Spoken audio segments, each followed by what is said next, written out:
10월 8일 화요일입니다. 오늘 우리에게 주시는 하나님의 말씀은 출애굽기 13장 11절에서 22절 말씀, 출애굽기 13장 11절에서 22절 말씀입니다. 여호와께서 너와 내 조상에게 맹세하신 대로 너를 가나안 사람의 땅에 인도하시고 그 땅을 네게 주시거든. 너는 태에서 처음 난 모든 것과 내게 있는 가축의 태에서 처음 난 것을 다 구별하여 여호와께 돌리라. 수컷은 여호와의 것이니라. 나귀의 첫 새끼는 다 어린 양으로 대속할 것이요 그렇게 하지 아니하려면 그 목을 꺾을 것이며 내 아들 중 처음 난 모든 자는 대속할지니라. 후일에 내 아들이 네게 묻기를 이것이 어찌 됨이냐 하거든 너는 그에게 이르기를 여호와께서 그의 손의 권능으로 우리를 애굽에서 곧 종이 되었던 집에서 인도하여 내실세. 그때 바로가 완악하여 우리를 보내지 아니하매 여호와께서 애굽 나라 가운데 처음 난 모든 것은 사람의 장자로부터 가축의 처음 난 것까지 다 죽이셨으므로 태에서 처음 난 모든 수컷들은 내가 여호와께 제사를 드려서 내 아들 중에 모든 처음 난 자를 다 대속하리니 이것이 내 손의 기호와 내 미간의 표가 되리라. 이는 여호와께서 그의 손의 권능으로 우리를 애굽에서 인도하여 내셨음이니라 할지니라. 바로가 백성을 보낸 후에 블레셋 사람의 땅의 길은 가까울지라도 하나님이 그들을 그 길로 인도하지 아니하셨으니 이는 하나님이 말씀하시기를 이 백성이 전쟁을 하게 되면 마음을 돌이켜 애굽으로 돌아갈까 하셨음이라. 그러므로 하나님이 홍해의 광야길로 돌려 백성을 인도하시매 이스라엘 자손이 애굽 땅에서 대열을 지어 나올 때에 모세가 요셉의 유고를 가졌으니 이는 요셉이 이스라엘 자손으로 단단히 맹세하여 이르기를 하나님이 반드시 너희를 찾아오시리니 너희는 내 유고를 여기서 가지고 나가라 하였음이더라.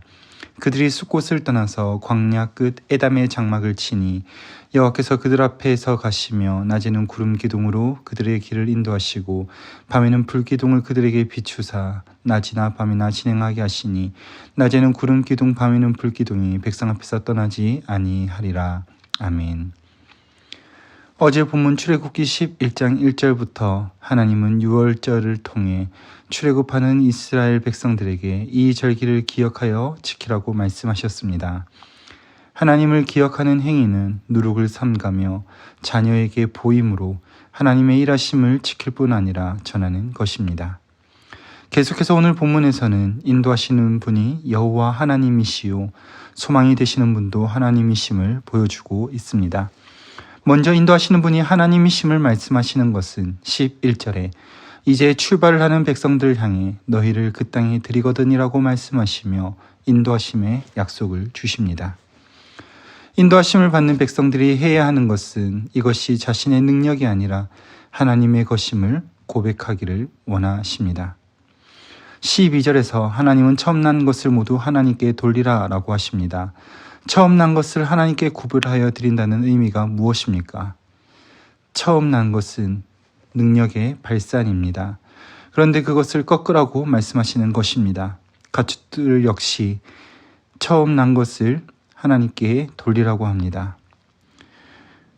어떻게 보면 인간적인 생각으로는 가축은 자연스럽게 먹이고 잘 돌보면 새끼를 낳는 것이라고 생각할 수도 있습니다.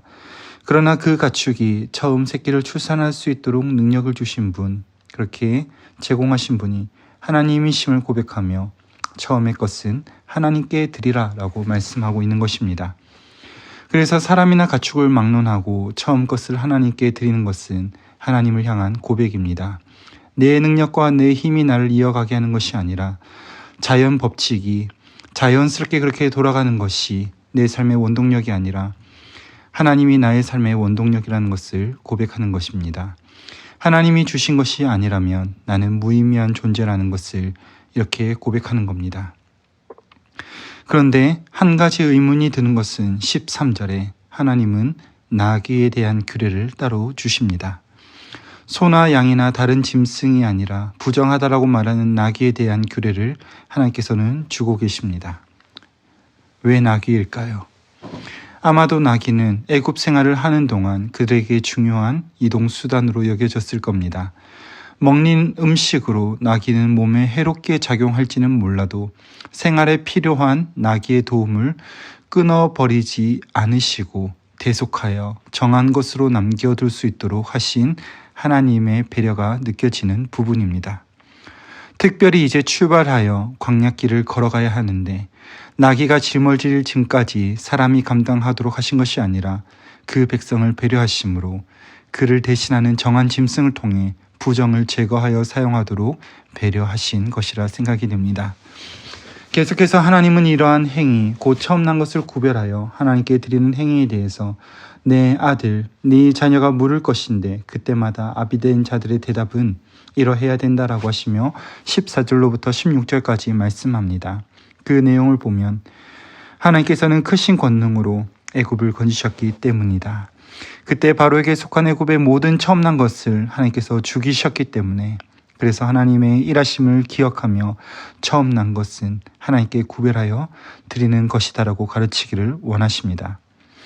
이렇게 고백함으로 하나님의 인도하심이 아니면 우리는 아무것도 아니라는 것을 가르치는 것입니다. 특별히 16절의 말씀은 계속해서 그것을 아비들의 삶에, 자녀들의 삶에 익히고 가르쳐 손의 기호와 미간의 표가 되게 하라라고 하십니다. 또한 본문은 하나님의 인도하심의 소망을 계속해서 보여줍니다. 17절에 하나님은 블레셋 사람들의 땅으로 인도하지 않으셨다라고 그렇게 기록합니다. 그래서 18절에 광야길로 돌려 인도하시며 그들의 마음을 지키십니다. 블레셋 사람들의 길은 가까울지라도 그 길로 가면 전쟁으로 인하여서 백성들의 마음이 상할까봐 하나님께서는 그들을 돌려 인도하십니다. 하나님은 이와 같이 인도하시며 기억하시며 지키도록 하시는 분이십니다. 또한 하나님은 인도하실 뿐만이 아니라 소망이 되시는 분이심을 본문은 보여줍니다. 19절 말씀에 그들이 나올 때 그냥 나오는 것이 아니라 요셉의 유고를 가져옵니다. 이미 죽은 지 400년 가까이 되는 이 죽은 요셉의 유고를 가지고 나오는 모습은 하나님의 약속의 소망을 가진 자에게 그것을 이루시는 하나님의 신실하심을 보여주는 것입니다. 약속하시고 인도하셨고 큰 일을 행하신 하나님, 애굽의 10가지 재앙을 내신 하나님은 이제 그 백성을 더욱더 가까이서 인도하시며 죽어서도 끊이지 않는 소망으로 일하고 계심을 우리는 발견하게 됩니다. 여호와 하나님께서 그 백성 앞에서 행하시기에 두려워하지 않고 걸어갈 것입니다. 하나님은 자기 백성을 인도하시고 기억하게 하심으로 여전히 큰 일을 행하시는 분이심을 말씀하십니다. 성도님들, 오늘 말씀을 통해 이 소망을 붙드시길 바랍니다. 내 능력과 내 힘으로 하는 것은 한계가 있습니다. 그러나 하나님의 소망이 우리를 붙드시기에 우리는 죽어도 그가 약속을 이루시고 인도하심을 경험하게 될 것입니다. 바라기는 그 신실하신 하나님의 약속에 붙들림 바 되어 오늘 이 하루 한 날 걸어갈 때 하나님이 우리를 위하여 일하심을 경험하며 하나님께 소망을 두고 마음을 두는 저와 여러분의 삶이 되시기를 간절히 소망합니다. 말씀을 맺겠습니다. 하나님께서는 자신의 백성들이 하나님을 기억하기를 원하셨습니다. 그의 크심을 기억하는 사람들은 자기의 힘을 의지하지 않고 크신 하나님을 의지합니다. 하나님은 자기의 백성을 위하여 그들의 마음을 지키시고 길을 지키심으로 인도하시고 심지어 죽음 이후에도 그 신실하심으로 약속을 지키시는 분이십니다. 오늘 이 하루 한 날 살아가며 하나님의 선하심을 기억하며 의지하여 살아내는 주의 복된 성도들이 되시기를 간절히 소망합니다. 기도하겠습니다. 거룩하신 주님, 자기 백성으로 삼으신 이들을 지키시고 인도하시며 소망이 되심을 바라봅니다. 우리에게 소망이 되시는 주님을 찬양합니다. 우리의 마음이 내 힘과 능력을 의지하고 싶은 순간들마다 주님 바라보게 하시고 약속의 신실하신 주님께 마음을 드리고 삶을 드림으로 주님이 일하심을 소망하게 하옵소서. 이 하루 한 날 온전히 주님께 의탁드립니다. 우리의 소망이 되어 주시옵소서. 그렇게 행하실 주님께 감사하옵고 우리 구주 예수님의 이름으로 기도드립니다. 아멘.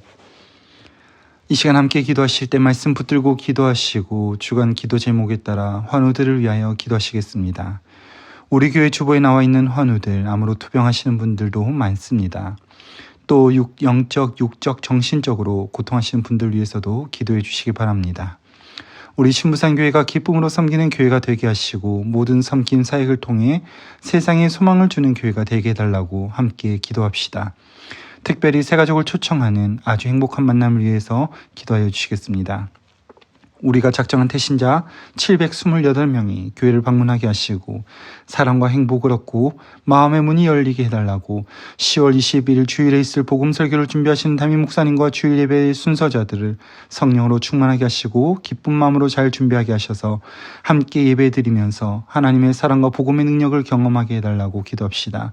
또한 우리 자녀 세대에 복음을 전하는 행사인 다주리가 10월 10일 토요일에 있습니다.